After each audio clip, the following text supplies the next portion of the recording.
اقبال نے کہا تھا وہ زمانے میں معزز تھے مسلمان ہو کر، آج تم خار ہوئے ہو تاریک قرآن ہو کر، آج تم خار ہوئے ہو تاریک قرآن ہو کر، قرآن چھوڑ کر کے ہی ذلیل ہوئے ہیں، باقی اور کوئی وجہ نہیں ہے۔ اللہ تبارک و تعالیٰ نے جو مقدس چیز تمہارے لیے اتاری، پچھلی امتوں کو کبھی یہ چیز نہیں ملی، قرآن جیسی برکت کسی امت کو نہیں ملی جو امت مصطفیٰ صلی اللہ علیہ وسلم کو ملی۔ تورات آئی ہے، انجیل آئی ہے، زبور آئی ہے، سب کو معلوم ہے نا، آسمانی کتابیں آئی۔ جاؤ اے مسلمانوں، ڈھونڈ کر کے لاؤ تورات کا ایک نسخہ جو موسیٰ علیہ السلام پر اترا تھا، ڈھونڈ کر کے لے آؤ انجیل کا ایک نسخہ کہ جو عیسیٰ علیہ السلام پر اترا تھا، زبور کا ایک نسخہ لے کر کے آؤ۔ آج وہ کتابیں ناپید ہیں، اور اگر ہیں تو اس میں اختلاف۔ خود عیسائیوں کے ہاں 4 قسم کی انجیلیں پائی جاتی ہیں، یہودیوں کے ہاں تورات اولڈ ٹیسٹمنٹ میں، یونان والوں کا الگ، فلاں جگہ کا الگ، جرمنی کے الگ، UK کے الگ، امریکہ کے الگ۔ جا کر کے دیکھو گے تو ان کے نسخوں میں الگ الگ تبدیلیاں ہیں۔ زبور نام کی جو کتاب تھی داؤد علیہ السلام پر، وہ کہاں ہے؟ اس کی کتنی آیتیں غائب، کسی کو نہیں پتا۔ لیکن دنیا میں اگر خالد ہمیشہ رہنے والی کوئی کتاب ہے تو قرآن مقدس ہے۔ تم جاؤ امریکہ میں بھی تمہیں یہی قرآن ملے گا جو سورہ فاتحہ سے شروع ہو رہا ہے، عرب میں جاؤ یہی قرآن ملے گا جو والناس پہ ختم ہو رہا ہو، ہندوستان میں آؤ یہی قرآن ملے گا جس کے درمیان میں سورہ کہف ہے۔ کہیں پر بھی جاؤ قرآن اسی طرح سے آج موجود ہے۔ تمہیں ڈرنے کی ضرورت ہے مسلمانوں، قرآن کہیں ضائع نہیں ہوگا، کہیں ضائع نہیں ہوگا۔ آج کچھ لوگ یہ سوچتے ہیں کہ قرآن کو ہم مٹا دیں گے، خاک مٹا دیں گے، خاک مٹا دیں گے۔ تم جیسے بہت آئے، تمہارے سے بڑے بڑے بلکہ سڑے سڑے بھی آئے، قرآن کا کچھ نہیں کر سکے، اس لیے کہ اس کے حفاظت کی ذمہ داری خود اللہ نے لی ہے۔ قرآن میں خود فرماتا ہے اِنَّا نَحْنُ نَزَّلْنَا الذِّكْرَ وَإِنَّا لَهُ لَحَافِظُونَ، ہم نے ہی قرآن کو اتارا ہے اور ہم ہی اس کی حفاظت کرنے والے ہیں۔ اب اللہ کے ذمے میں ہے، اسی لیے قرآن کی حفاظت کا ذمہ امت کو نہیں دیا گیا، ورنہ یہی حال ہوتا جیسے پہلے کی امتوں نے کیا۔ عیسائی علماء کیا کرتے تھے؟ امیروں کے لیے الگ آیتیں بتاتے تھے، غریبوں کو الگ آیتیں بتاتے تھے، پیسہ لیتے تھے، آیتیں بدل دیتے تھے۔ اگر امت کے حوالے یہ قرآن بھی چھوڑ دیا جاتا تو دنیا دار زر خرید مولوی وہ قرآن کو بھی بیچ دیتے ہیں، حکومت کو راضی کرنے کے لیے آیتیں بدل دیتے ہیں، لیکن اللہ نے امت کے حوالے نہیں رکھا، خود اپنے حفظ و امان میں رکھا ہے۔ قرآن کو کوئی بدل نہیں سکتا، لا تبدیل لکلمات اللہ، رب تعالیٰ خود فرما رہا ہے اللہ کے ایک کلمے میں بھی تبدیلی نہیں۔ خوف کس بات کا تمہیں؟ اس کی قرآن کی اتنی حفاظت کی گئی ہے کہ اس کے سارے الفاظ گن کے رکھ لیے گئے ہیں، ایک لفظ بھی اگر کم ہو گیا تو پتہ چل جائے گا یہ قرآن نہیں ہے۔ الفاظ تو دور کی بات ہے میرے عزیزو، اس کی صورتیں محفوظ ہیں، 114 صورتیں ہیں، اس میں ایک کم بھی نہیں ہوگی، زیادہ بھی نہیں ہوگی۔ ہم یہ سب محفوظ ہیں، جو عالم ہوگا، جو حافظ ہوگا، کروڑوں کی تعداد میں علماء بھی ہیں، وہ سب کو معلوم ہے، یعنی قرآن کی یہ باتیں جاننے والے علماء کی بات کر رہا ہوں، سب کو معلوم ہے کہ قرآن میں 114 صورتیں ہیں، 540 رکوع ہیں۔ اتنا ہی نہیں بلکہ اس کے جو ہے حرف بھی گن لیے گئے، آیتیں بھی گن لی گئی ہیں، 6666 آیتیں ہیں، حروف بھی گنے گئے ہیں، زبر بھی گنے گئے ہیں، زیر بھی گنے گئے ہیں، بلکہ اس کے نقطے بھی گن کے رکھے گئے ہیں، کہیں ایک نقطہ بھی کم نہیں کر سکو گے۔ اس قرآن کی اتنی جو حفاظت ہے، آج میں آپ کو بتاؤں، کبھی کسی نان مسلم کے پاس جاؤ اور اگر وہ تم سے یہ سوال کرے تو مسلمان ہے، اسلام ہی سچا دھرم ہے، کیا تمہارے پاس پروف ہے اس چیز کا؟ تم کیا کہو گے؟ حضور صلی اللہ تعالیٰ علیہ وسلم کے معجزے سناؤ؟ انکار کرے گا۔ میرے آقا صلی اللہ تعالیٰ علیہ وسلم نے چاند کے 2 ٹکڑے فرمائے، سورج کو پلٹا دیا، بہت سارے معجزے ہیں، وہ کہے گا میں نہیں مانتا ان چیزوں کو، وہ اس زمانے میں تھے، میں کہاں دیکھا ہوں۔ اگر تم اس کے سامنے اسلام کی عظیم فتوحات کو دکھاؤ گے، وہ کہے گا میں نہیں مانتا، یہ سب کہانیاں ہوں گی، ہمارے بھی بھگوانوں کے ذکر اس طرح سے کیے گئے ہیں، اسی طرح کی باتیں ہمارے پاس بھی موجود ہیں، ہر کوئی کہے گا۔ تمہارے پاس اگر اپنے حق ہونے کی کوئی علامت آج بھی موجود ہے تو صرف قرآن پاک ہے۔ اسے کہو میرے سچے مذہب پر اور اچھے مذہب پر قائم ہونے کی سب سے بڑی دلیل، سب سے بڑا پروف قرآن ہے، لا کر کے دکھاؤ اس طرح کی کوئی دوسری کتاب کسی کے پاس ہو۔ کم سے کم 1400 سال سے جو محفوظ چلی آ رہی ہے دنیا میں، کسی لیبارٹری میں بھی، کسی لائبریری میں بھی اتنی پرانی کوئی کتاب آج محفوظ موجود ہے ہی نہیں۔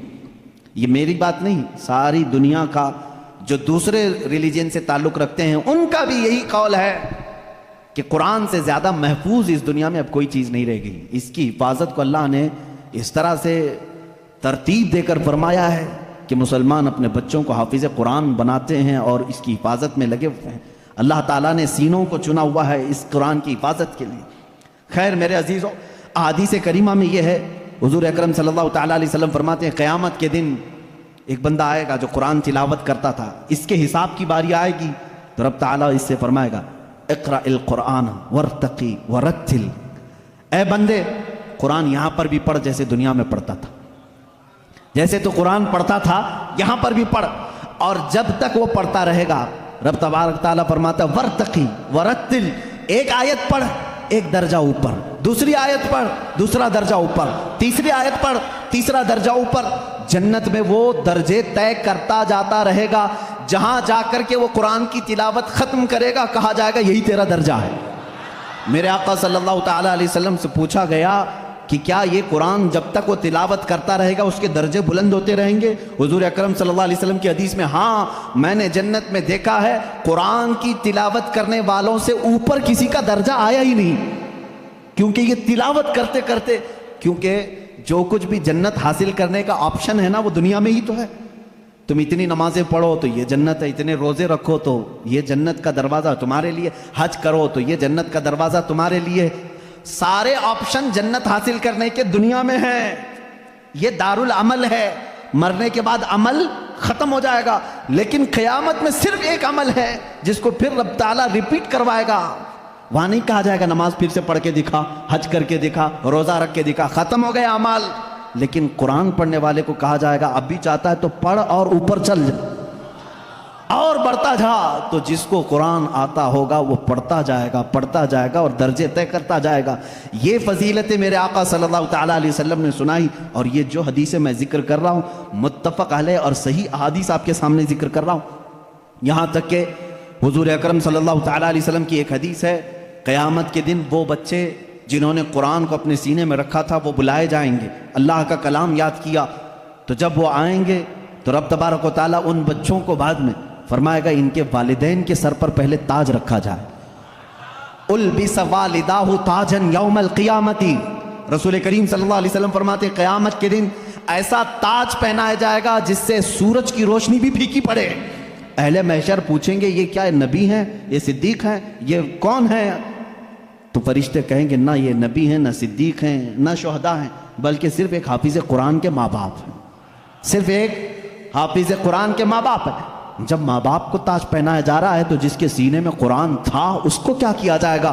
رب تعالیٰ اس کے لیے فرماتا ہے، میرے آقا صلی اللہ علیہ وسلم نے فرمایا اس حافظ قرآن کو بلایا جائے گا اور اس سے کہا جائے گا ایسے 10 لوگ تیرے خاندان کے جن پر دوزخ میں جانا واجب ہو گیا، ان کا ہاتھ پکڑ، صرف اس کی برکت سے میں ان کی جہنم کی سزا کو معاف کر کے تیرے ساتھ جنت عطا کروں گا۔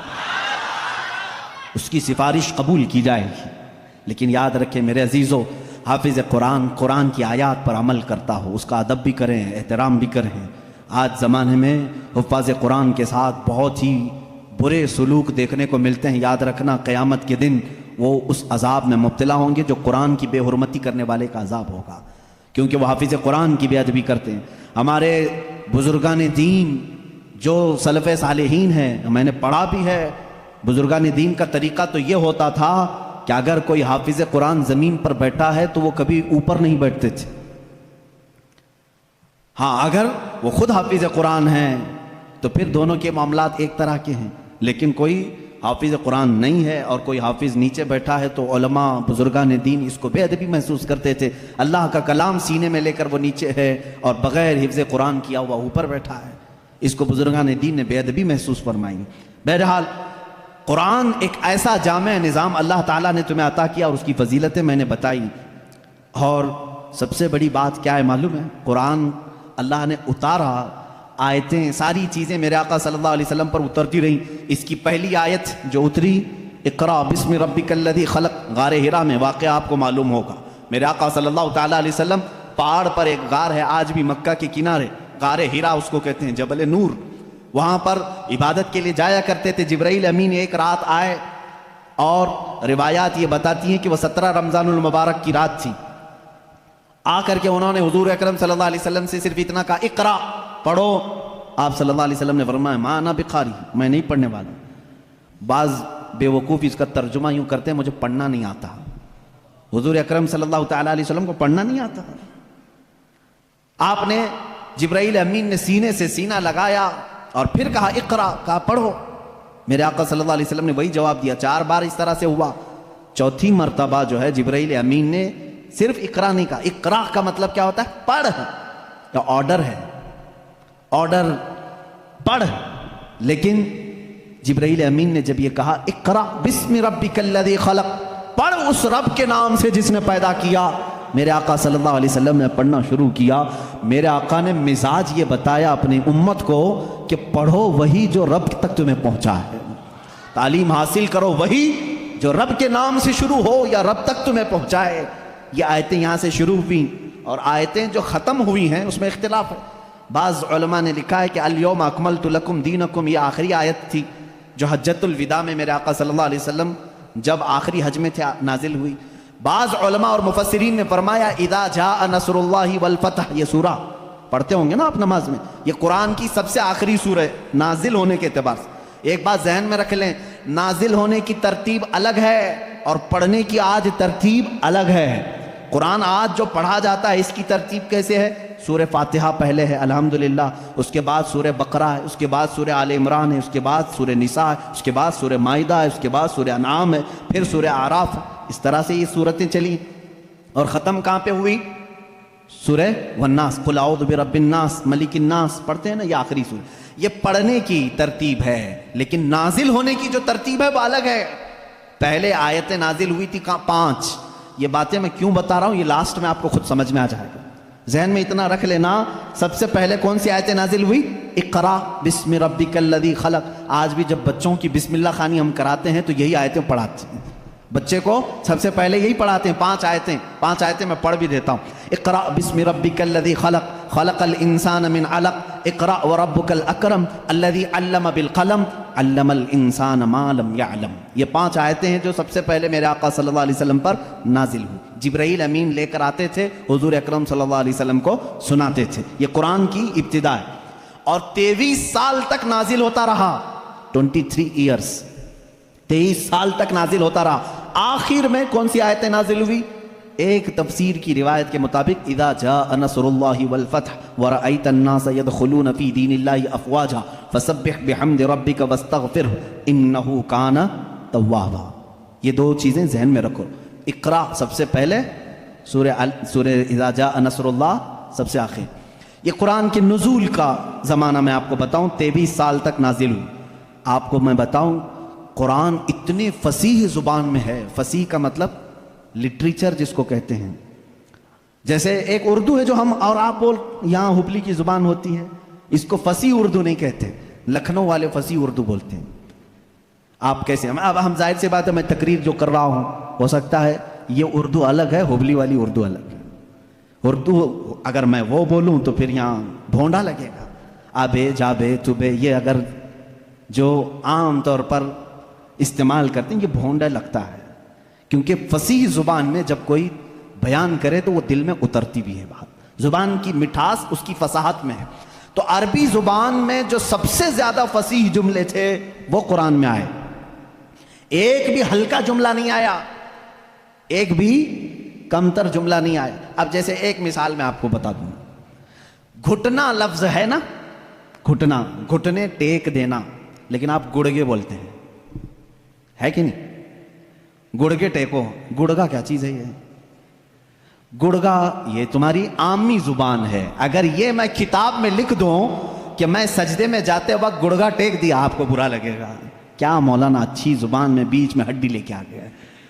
گھٹنا لفظ ہے، گھٹنا یہ فصیح لفظ ہے اور ایک عام لفظ ہوتا ہے جس کو آپ یوز کر رہے ہیں. سمجھ رہے ہیں؟ اب جیسے جانور کہتے ہیں، جانور ہے نا، اب عام زبان میں کہتے ہیں جناور. یہ فصیح لفظ نہیں ہے، یہ فصیح لفظ نہیں ہے. آپ یوز کر رہے ہیں لیکن آپ جب آپس میں بات کرتے رہتے ہیں تو اس کو برا بھی نہیں سمجھتے. کتنے جانور ایسے ہیں. یہ کیا ہے؟ یہ فصیح اردو نہیں ہے. اچھا لڑکا کہتے ہیں، لڑکی کہتے ہیں، یہ فصیح اردو ہے؟ لڑکا آیا لڑکی آئی، لیکن آپ کہیں چھورا آیا چھوری آئی، یہ کیا ہے؟ چھوکرا آیا چھوکری آئی. اس طرح کے یہ فصاحت میں استعمال نہیں ہے، فصاحت میں استعمال نہیں. تو ایسی بہت ساری چیزیں ہیں اردو میں آپ کو سمجھا رہا ہوں.